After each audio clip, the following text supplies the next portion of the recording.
Welcome to another edition of Tuscaloosa Talks. I am jazzed up because I'm here with two of our rising stars at the city. Not only are they department heads and they give back to this community generously, they are just amazing, compassionate people who care about other people. They certainly understand serving something greater than yourself. So LaParry, Lashonda, glad to have you on Tuscaloosa Talks. Glad to be here. Well, before we get into Project Unity, which really the two of you have been spearheading on behalf of the city of Tuscaloosa, I want the people at home to know a little bit about you. So LaParry, I'm going to start first with you. Tell just briefly a little bit about yourself and your job at the city today. Okay.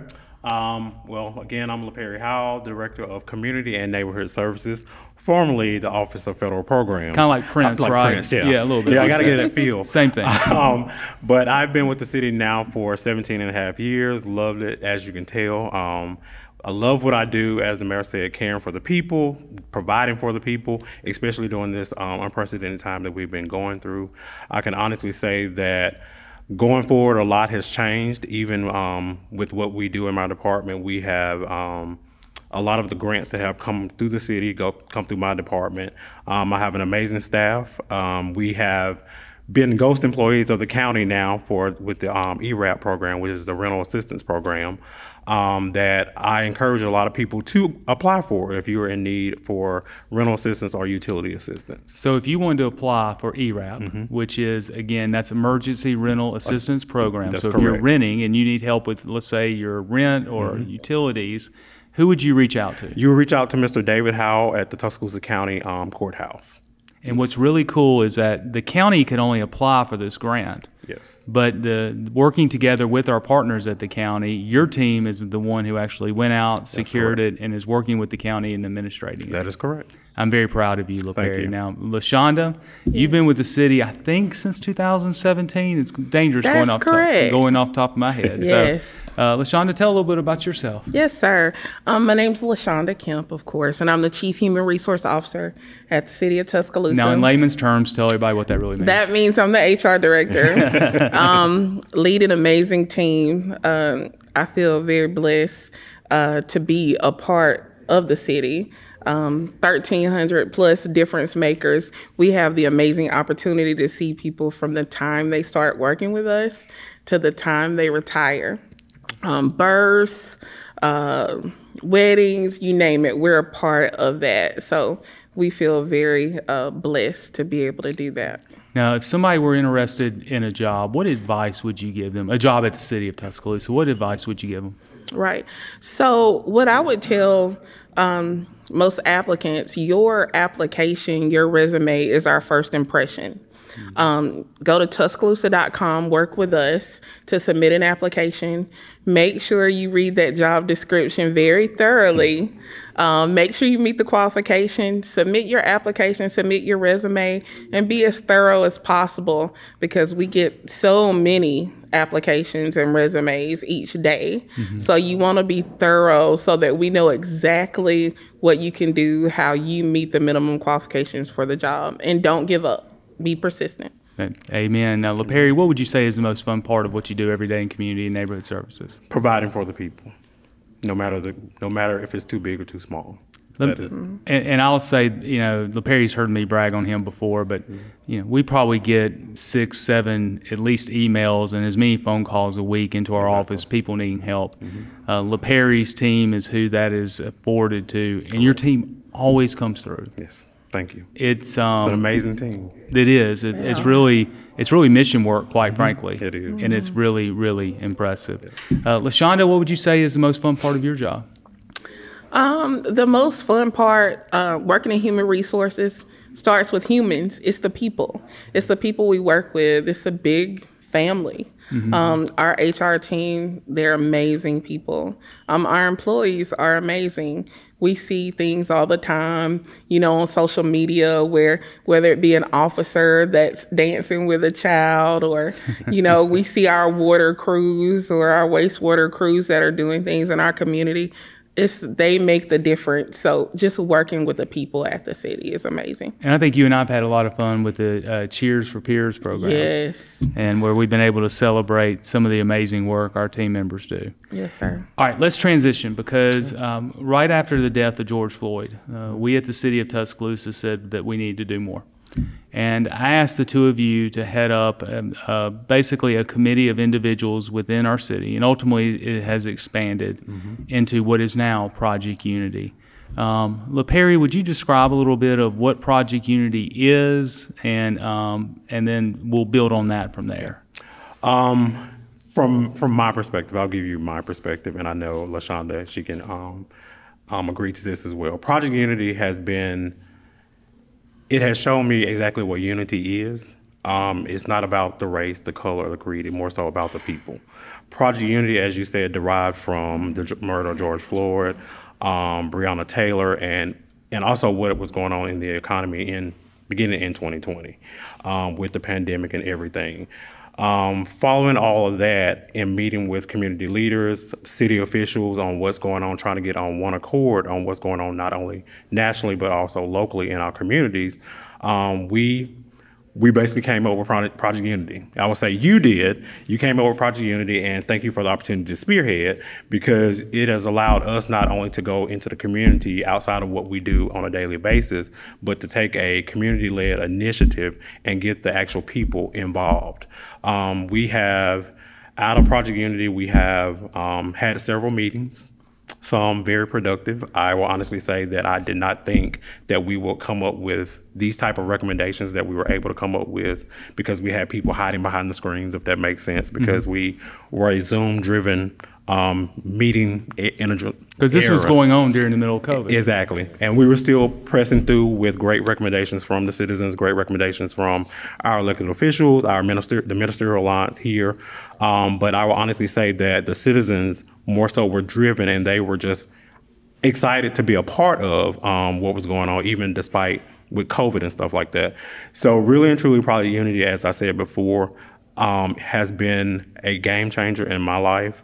I've met several different people that I thought I would not be able to meet ever, that had opinions, and they are still voicing their opinions, and we are growing from that.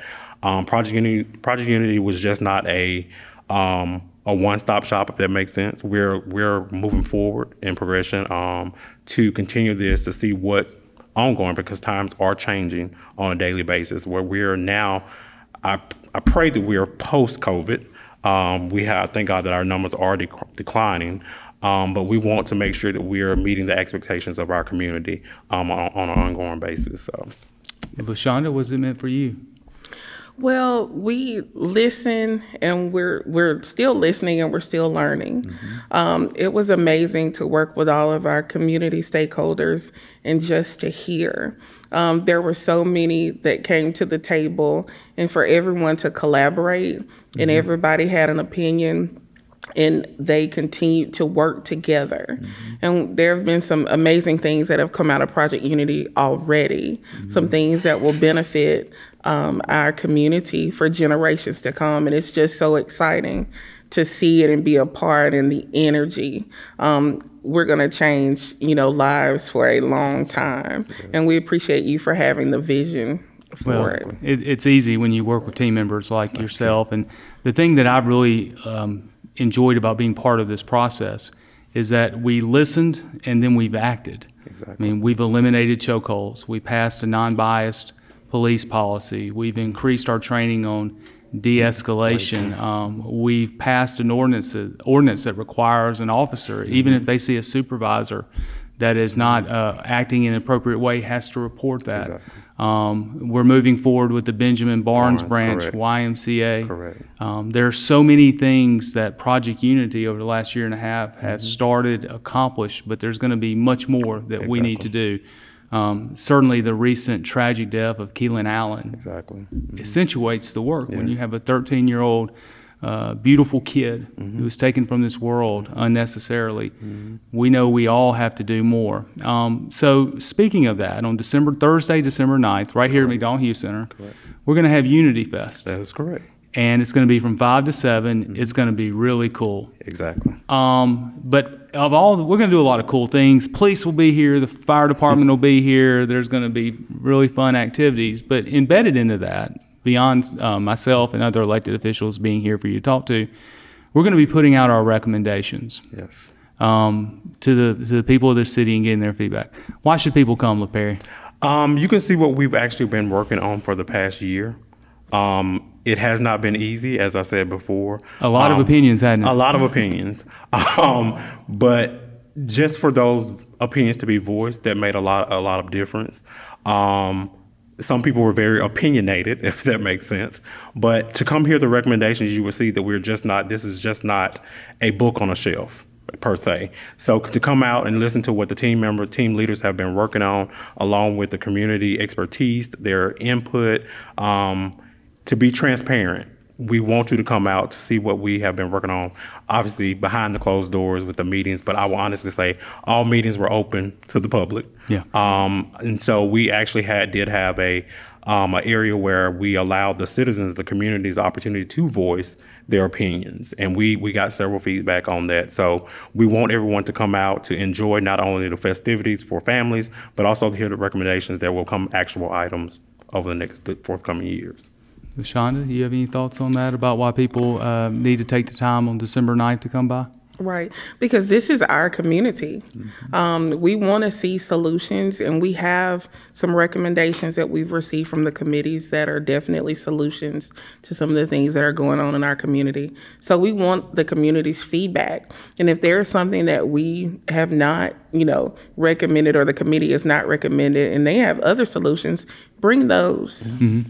Well, we say this internally, and I think it's important we voice it externally, is city government can't solve these issues by itself. And there's some issues, quite frankly, we shouldn't be involved in altogether. But there's such a role for, of course, individuals to play, churches, civic clubs. Everyone can join this fight for the future of our children. Help us help you. Yes, and we need people to come out, and it's all, as we know, it's always easy to sit in the I guess the back seat and be the driver. Come on out and be part of it is what we would encourage everyone to do, because again, I reference Keelan again. How many mothers have to lose their child before we do everything within our power to hopefully prevent that in the future. So, for the two of you, a year from now, 2 years from now, where would you like to see us be with Project Unity? Lashonda, I'm going to, since I've already started with LaParry, I'm going to reverse the flow here and start with you. Where would you like to see us be with Project Unity a year or two from now? Well, I would like to see us actually be in implementation of some of the recommendations. Of course, we can't do everything in a year or two, but those things that are feasible for us to do, to go ahead and move forward with those things. I'd like to see the youth be even more involved with some of those recommendations. We have some amazing recommendations that will directly impact our youth. That they can be active with. I definitely like to see more of our community get involved with Project Unity and the recommendations that we have. Okay, LaParry? I will have to agree with Ms. Kemp. I want it to be more community oriented. Again, it's not only us at City Hall, but it's a community driven initiative, and we need more input from our community, because again, they are the ones who are out here dealing with everyday what's going on in this today's society. And I will always say we're listening, we're learning, and we're adapting. And so in that, going forward, I would just love for our community to get more engaged with us. Well, as I close, the community sometimes, and understandably so, can go, how can my presence, how can my voice make a difference? We're in this room that a year and a half ago didn't have this amazing play. I don't know what you call that, but it looks fun. Whatever it is called, it looks like a heck of a lot of fun. And we were sharing, we had just passed Elevate Tuscaloosa, and many of the community members here said, what we would like to begin to see is this. And then when we met with the Elevate Advisory Committee, they made it clear that this facility wasn't where it needed to be. And so what you see behind us and other improvements in this building were not the Elevate projects. They were just to get us to a level where we could elevate this facility. I use that as an example of the community makes a difference, and its voice makes a difference. And Ms. Howard and I listened. And there's going to be more investment to come here and throughout Tuscaloosa because of that voice. So we would encourage everyone to come out. Please. I personally want to thank you for your service. Not only do you do a great job leading your respective departments, you care about people, and it shows. And I'm honored to work with both of you every single day. Thank you. This has been another edition of Tuscaloosa Talks.